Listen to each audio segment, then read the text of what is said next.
If you sign up to one of these meditation events, it will be one of the most life-changing events you've ever done in your life. And for me, it has been.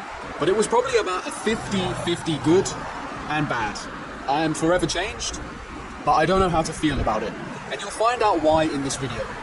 But be warned, Vipassana is not what everybody says it is. It's not for everybody. And if you are experiencing any difficulties up here or in life right now, where you think they're too difficult to handle, please do not sign up for one of these courses. It uncovers a lot of stuff that you may or may not be ready to deal with, as you'll find out in this video. So why Vipassana? What on earth would make you want to put yourself through 10 days of pure silence and nothing to do but meditate? Sounds like hell, right? For me, I genuinely ran out of options. I was tired of feeling depressed, scared and upset all the time. And that is not a pity party, that is just the truth of how I was feeling at that time. Over the last years, I've tried to push myself so much to escape my issues, to somehow have proof that I wasn't these things. So I dived headfirst into the personal development, be a man world.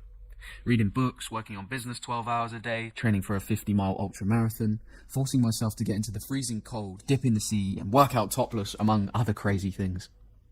These were all things that would make me feel temporarily okay. But it was like putting plasters on a cracked fish tank.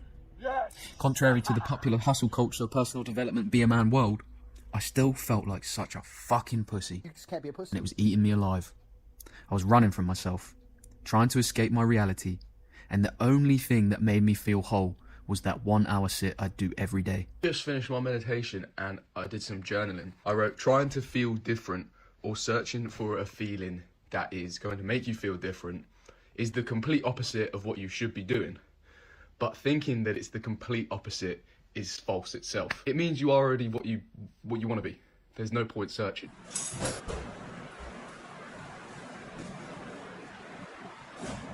It's about 5 in the morning right now. I woke up at 4. Oh my word, I was so tired. It's really starting to kick in now, like, I don't know how I'm going to get through this. But whatever happens, I'm going to get through it. It's going to be so difficult, man. I don't think I've fully realised how difficult this is actually going to be. The next day, to Dharma Kankana Centre was a 5-hour journey. It was beautiful, and I was making the most of my last hours being able to talk, having some fascinating conversations, something which I'd regret later on. When we arrived at the centre, we met our instructors. They explained what we had to do and told us to sign some forms. And as I sat signing the forms, I felt a deep nervousness and a feeling that this might be too much to handle. But despite my fear, I signed, gave in my things, and decided to stay. Then, we finally locked away our valuables, attended some talks, ate together, and then noble silence began. From now on, no one could talk or hold eye contact for the next 10 days.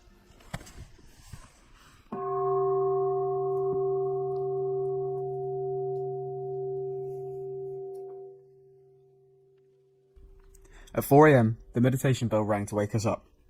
For the next 10 days, every morning, we'd have a meditation for 2 hours from 4:30 AM to 6:30 AM. The focus for the next 1 to 3 days was to remain focused on the breath coming in and out of the tip of the nose. Just that for 10 hours per day. At first, it was hard to focus entirely on the breath and the breath alone. I would catch myself involved in thought every 15 minutes or so, then 10, then 5, then quicker and quicker and quicker, becoming more aware. By day 3, I became the observer. The thoughts no longer mine, no longer me, just clouds to be observed. It was here I learned an important lesson. I was inside the matrix, but by choice. As I was focused on the breath, observing thoughts, I began to notice a pattern. The ego, brain, whatever you want to call it, is running its own algorithm, constantly whirring to keep the character it has created alive. And although I knew all of this intellectually before, I'd never directly experienced what those patterns were for me. Here they were, clear as day. It was here that I'd also learned that the story I told myself, that I dislike being unhappy and hurting, wasn't exactly true. Weird, huh? A weird small part of me liked the hurt, it liked the pain, the story that came with it. It was like the struggle almost had a bit of a sex appeal to it. Noticing all of this was just a pattern and was not me was a huge release for me. Feelings of bliss and peace I'd never felt before washed over me. Colours were more vivid. Everything felt like it was connected. and nature was all of a sudden so beautiful and interesting. Food was incredible. And oh my god, the food at this place is fantastic anyway. If you want to do Vipassana, go to Dharma Kankana. Wow, food is amazing there. It was beautiful, but I liked it a bit too much. And darkness was around the corner, and I wasn't ready. By day 5, we had begun the Vipassana scanning technique. The idea of this was to scan each body part and to observe with no aversion or craving to the sensation. If it hurt, let it be. If it felt nice, don't get attached. Just be whatever you are right now. This was difficult at first, but with practice it became easier and easier, and the body eventually arrived at a state of free flow. I could sweep the entire body in less than a second, feeling every little sensation in every part of my body, up and down, up and down, up and down. It was the most incredible, wonderful feeling. Then, all of a sudden, everything was blown into a 360-degree space. My entire body had dissolved. My lower back pain had vanished. My sprained ankle no longer hurt from the pressure of sitting. I was everywhere, connected. No thing, no place, no location, no person, but pure experience. It was pure bliss. Then in crept the clinging. Suddenly, Frank Yang pops into my mind. If you don't let this go, you're going to be annihilated. Everything sucked in an instant. Fear began to dominate my mind. Where did I go? Did I die? I'm scared. I don't feel like I'm here. My pain is still gone. The bell rings. I go outside and I move my body. It feels new, like I haven't inhabited it before. There's no pain like before, and it feels weird. I don't like it, a child's voice shouts in my head. From here, every sit becomes fearful. I can remain equanimous in some, but I keep clinging, wanting it to end. Insects riddle my mind. I start to think of spiders devouring my body piece by piece. I think I'm going literally crazy. In between each sit, I'm scared to look at myself in the mirror in case I see a spider behind me ready to devour me, and it sounds so stupid right now, but it felt so real at the time. I feel as if I'm turning into a spider. Sensations of legs erupting from my arms and fangs from my mouth. Thoughts like daggers attacking me. Then, hell rears its ugly head. Everything I'm scared of, all at once, appears in my mind in reality. Huge spiders destroying the city, people screaming, running, lightning, fireworks, explosions, and the cries of what sound like seagulls from hell. Doomsday is upon me. I wanted to stop! A voice shouts inside my head. My heart is hurting so much. It feels heavy. I'm gonna freak out. I remember to focus on my breath as the teacher said. My body calms. The thoughts are there, but I am the witness. They cannot hurt me. I have witnessed what is hell for me and remained calm.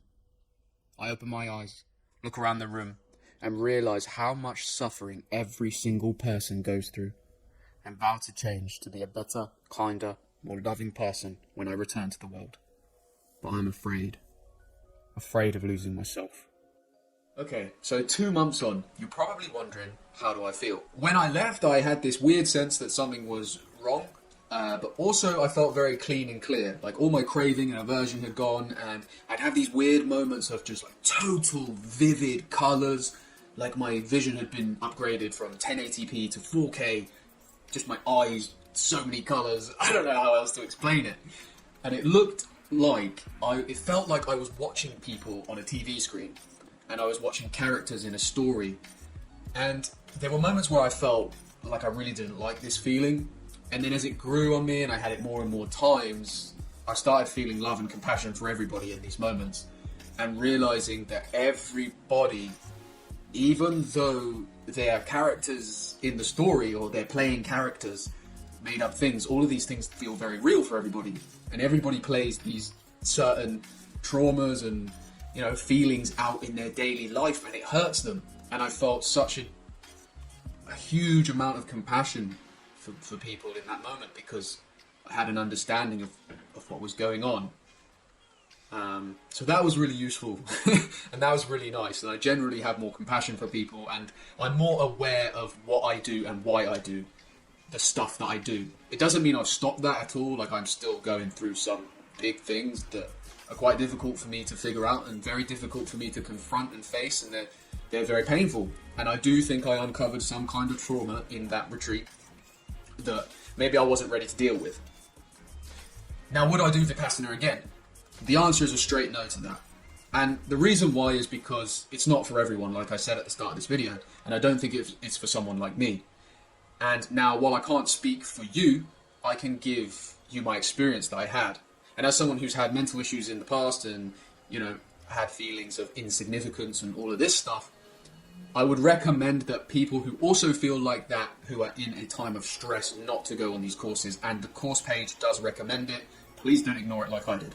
During my meditation journey, I've been doing 1 hour sits per day, and I achieved all of the same insights by doing 1 hour sits per day at a slower pace over 2 years as I did in a 10-day course.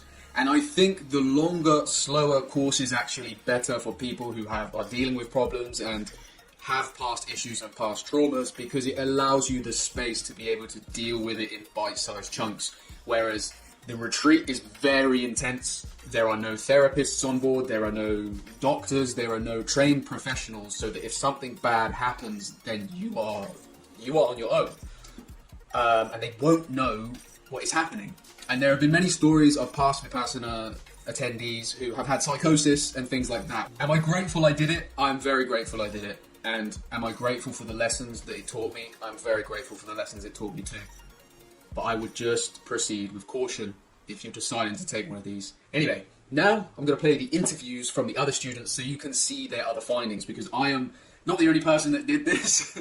It's good to see how other people reacted to the course as well, because you might not be like me. So, there's that. Alright, thanks for watching. The lesson learned was that I need to start again. Every time you get bored or like too tired, you need to start again, and then the results will come. Rental mining crowd. Yes. That was good. Yeah, it was great experience. It was hard, but it's I think, and I'm sure it will be so helpful for us. Yeah. Start again. I got rid of my mental addictions. I love school. It's for tomorrow. Mental addictions of many kinds. To women, to meat, to alcohol. It was like rolling in my mind a lot of times and distracted me from doing real things. I'm not sure that it's clear purification, but in any case, it's times less pressure for me right now. I came here with some questions in my life. I lost peace somewhere along the way, and yeah, I feel that I start getting back, and I got answers to my questions. And yeah, I stepped on a button. This is my second time, and this time I want to really to like seriously about this. I want to do a couple more things, and so others someday. So for me, like I never did any meditation of any kind in all my life. So this maybe was like. You look like a guy who meditates. You know, all this time I was like, Jesus is sitting next to me. I sounded tired. Like this kind of anisha, but not in anisha terms. Like, you know, I'm always a guy of acceptance. Like, you know, whatever shit happens, I'll just accept it. So I really have this kind of mindset, but I never ever meditated, and I never believed in it, to be fair. Like, for me, that was always something that people say, oh yeah, you're enlightened, this, like, whatever. Yeah. So this was the first contact with this kind of world, and for me it was really interesting to actually experience how powerful your mind is. It's fucking amazing. Like, you know, you ignite your hand on fire while you have your eyes closed. I never thought this would be possible unless you really experience it. And when I was reading the reviews, everyone's like, oh yeah, I cannot put this into words, you have to really go there and experience it yourself. Dude, come on. You can, but you can't. I would say, first of all, what I'm taking away is just, similar to you, but how powerful meditation is just changing your state of consciousness. Yeah. How quickly that can go, like the places you can go by just sitting down and focusing on your breath. I did not become. There was lots of stuff that came up, like realizing that's more like anger and courage to do and stuff like that. I hope that my head will keep spinning at some point. I will keep spinning like for the rest of my life. So slightly, yeah.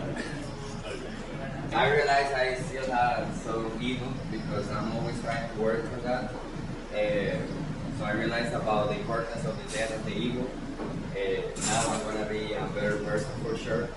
I'm always trying to be, but now I'm gonna be better. The power of the meditation, the psychosomatics, illness, right? The sick that we sometimes have that we think we are sick, we have any. It's that we are ill or we have something, and the power of the meditation that after some days actually I'm totally free of that we can actually have freedom by meditating and peace. Yeah. I think the biggest take for me was just cultivating more patience and tolerance. Like if I'm getting angry at some frogs or some guy singing, what else in life am I getting angry at? And who else am I getting angry at? So just being able to sit there and just find the underlying reason for my anger rather than taking it out on someone else or something like that. So that was my biggest take. I'm patient, right? Yeah. And I mean, it's the same thing. Someone's driving a car and they go, "Oh, it's cut me off," and beating the horn. And what's underneath that? You let a frog ruin like your whole day. When you think about it, it's that stupid. And then that's another thing I got out of it was stop associating myself with my day being ruined. I woke up one morning and I was like, I'm having a bad day. My day is going to be bad.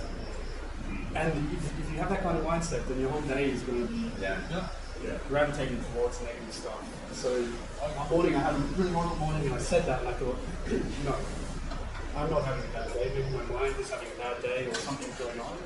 I'm just going to give my best to the meditation, and that was my best day. So. Nice. And I still don't know any of your names. I have no idea what your name is. I gotta ask. Hello friends, welcome back to our channel. Do you ever feel like your life is stuck in a rut? Are you unmotivated and unsure of what to do next? Do you feel like you're too old to make a change or start a new chapter in your life? If so, we have something that will inspire you.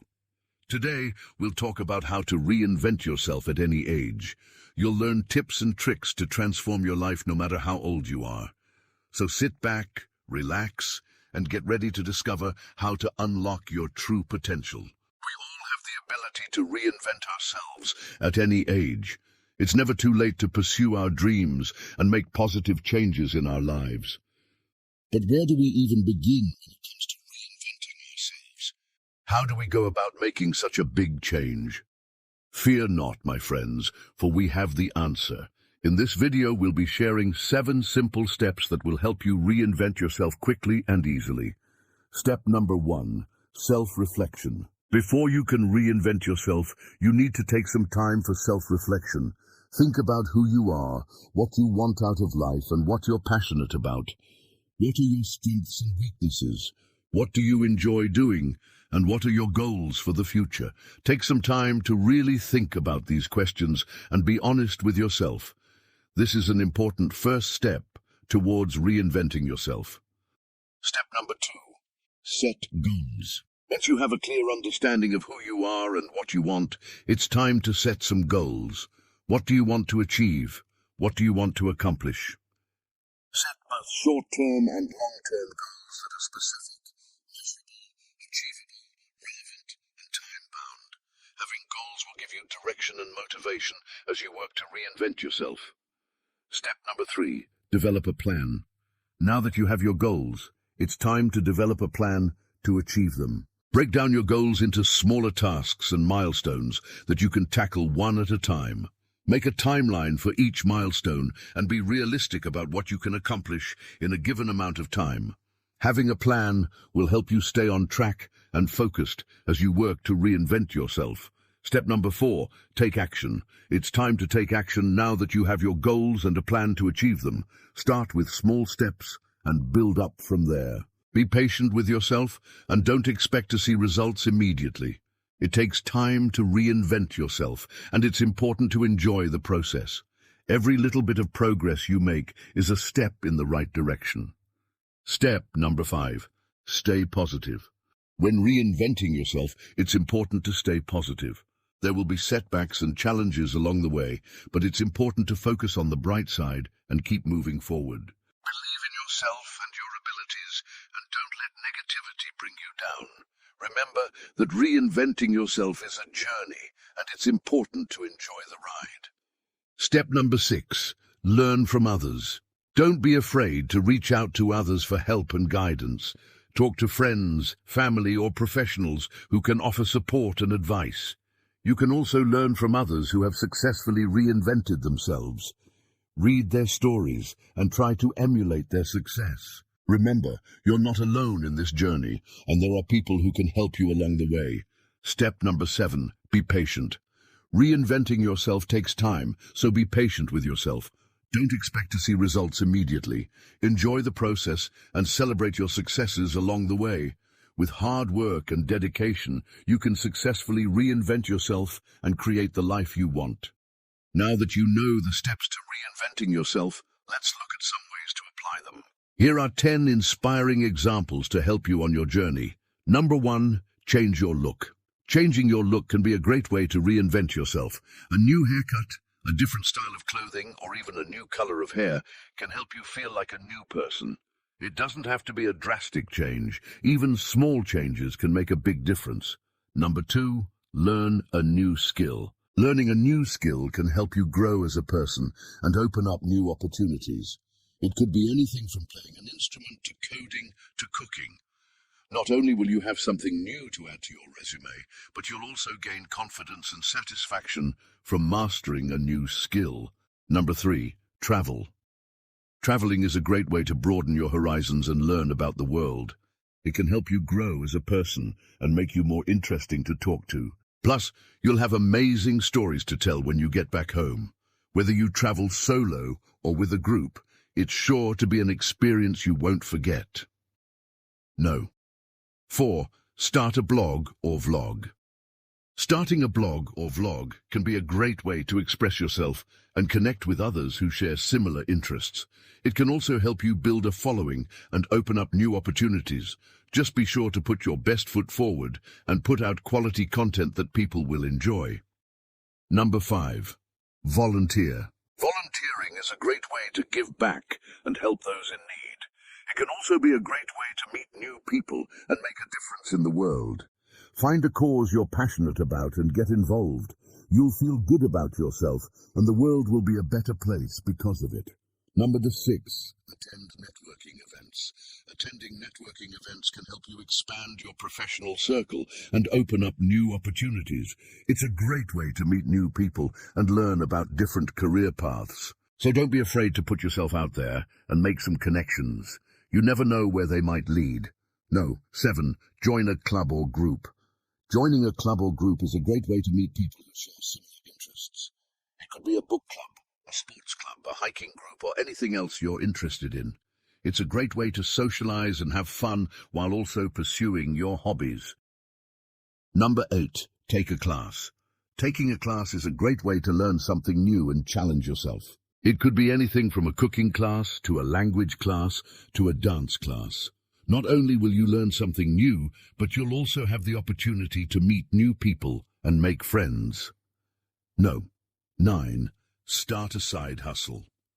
Starting a side hustle is a great way to make extra money and explore your entrepreneurial side. It could be anything from freelance writing to graphic design to selling handmade goods. Not only will you have the opportunity to make some extra cash, but you'll also gain valuable skills and experience. Number 10, take care of your health. Taking care of your health is essential to reinventing yourself. It can improve your physical and mental health, which will help you feel better about yourself and your life. Focus on eating healthy, exercising regularly, and getting enough sleep.